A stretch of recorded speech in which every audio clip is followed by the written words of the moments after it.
आज आता हॉस्पिटलमधून आपण सुट्टी घेतली, डिस्चार्ज घेतलाय। तब्येत म्हणजे आणखीन थोडी गळाल्यासारखी आहेच, परंतु डॉक्टरांनी सांगितलं हरकत नाही, तुम्ही सुट्टी घ्यायलाच नाही पाहिजे, पण हरकत नाही आता घेतलीच तर 8 दिवसातून एकदा पुन्हा हॉस्पिटलला येत जा आणि 1 महिनाभर कंप्लीट तुम्ही आरामच करा असं डॉक्टरांनी सांगितलं आहे। त्यामुळे सुट्टी घेतली। आता इथून आपण लगेच आंतरवालीकडे निघतोय। आंतरवालीहून श्री क्षेत्र नारायणगडाच्या दर्शनासाठी 4 वाजता जाणार आहेत आपण। 12 वाजता आंतरवालीत येत आणि श्री क्षेत्र नारायणगडावरून आल्याच्या नंतर मग घरी शहागडला कारखान्यावरती संध्याकाळी 6 वाजता जाणार आहे। माझी या निमित्तानं सरकारला एक विनंती आहे, विशेष करून मुख्यमंत्र्यांना आहे, शिंदे साहेबांना आहे, उपमुख्यमंत्री अजितदादांना आहे आणि त्या दिवशी मुंबईला आलेल्या मंत्रिमंडळाच्या उपसमितीच्या सगळ्या मंत्री महोदयांना, विखे साहेबासहित सगळ्यांना आज माझी एक विनंती आहे।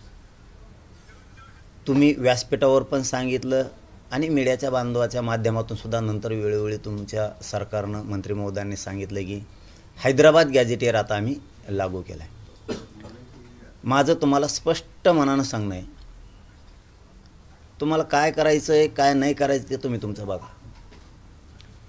17 सप्टेंबरला मराठवाडा मुक्तीसंग्राम दिन आहे, त्याच्या आत हैदराबादच्या गॅजेटियरच्या नोंदीनुसार मराठवाड्यातल्या मराठ्यांना कुणबी प्रमाणपत्र देण्याची कारवाई सुरू झाली पाहिजे। पुन्हा जितकं आम्ही तुमचं कौतुक केलं, पुन्हा आम्हाला असं वाटायला नको की तुम्ही नुसती हुलकावणी देतायत की काय। JR काढलाय, अंमलबजावणी तात्काळ करून किमान आम्हाला आशा आहे की उद्याच्या येत्या मंगळवारी बुधवारी कॅबिनेट आहे, या कॅबिनेटमध्ये आपण तालुक्यात जिल्ह्यात महाराष्ट्रभरातल्या ही प्रक्रिया आता हैदराबाद गॅजेटियरच्या नोंदीच्या संदर्भातली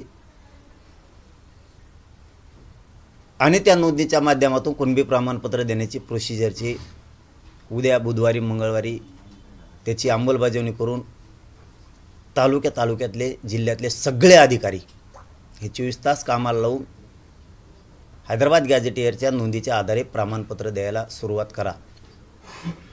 17 सप्टेंबरच्या आत ही प्रक्रिया सुरू व्हायला पाहिजे, ही माझी सरकारला विनंती। आणि याच्यात सरकारनं कुठलाही बदल करू नये। तुम्ही जर आता ठरवलंयच तर मनुष्यबळ द्या, ती 3 जणांची गावागावातली समिती आहे, तिला तातडीनं कामाला लावा आणि सगळ्या हैदराबाद गॅजेटियरमधल्या नोंदी आणि त्या नोंदीच्या आधारावर मराठ्यांना मराठवाड्यातल्या किंवा हैदराबाद स्टेट जिथपर्यंत होतं तिथपर्यंतच्या सगळ्या मराठ्यांना कुणबी प्रमाणपत्र द्यायचं काम 17 सप्टेंबरच्या आत सुरू झालं पाहिजे। नसता पुन्हा मला नाविलाजानं मोठा निर्णय घ्यावा लागणार आहे। वेळ आली तर आमच्या गावात आमच्या घरी यायचं, राजकीय नेत्याला आम्हाला बंद करावं लागेल, हे मात्र लक्षात ठेवा। तुमच्यावर कोणी दबावाने JRच आमका हेव का ह्यालाच काढा, तेव कशालाच काढा, हे असे शब्द नव्हते पाहिजे। जर कुणाचं ऐकून जर आमची हेळसांड झाली तर पुन्हा खूप वाईट दिवस तुमच्या चुकीमुळे आले नाही पाहिजे, याची काळजी सरकारनं घ्या, ही तुम्हाला मी विनंती करतोय, धमकी नाही।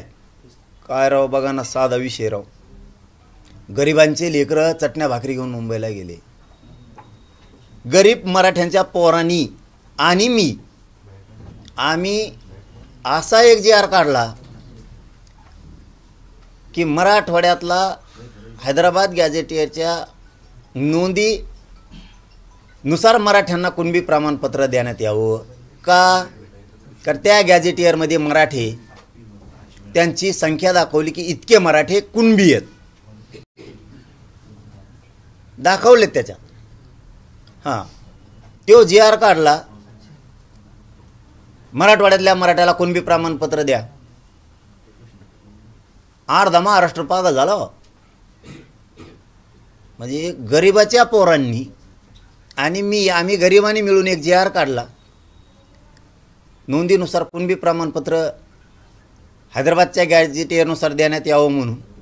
अर्धा महाराष्ट्र पागल झाला. काही अभ्यासक पागल झाले. म्हणजे किती मजबूत गरिबाच्या लेकरानं तो जी आर काढलाय की सगळेचे सगळे मराठे जायला लागलेत. आणि काही तर आमच्या विरोधातले इतके पागल झालेत त्या जी आर आणि त्याच्यातले शब्द बघून, काढलेला जी आरचे आणि शब्द बघून झोपाच यायना त्यांना. मग इतका मजबूतीनं जर गरिबांचे पोरांनी जी आर काढलाय, मराठवाडा 100% आरक्षणात जाणार. मराठ्यांनी टेन्शन घ्यायची गरज नाही. खूप लय आनंद होतोय मनात.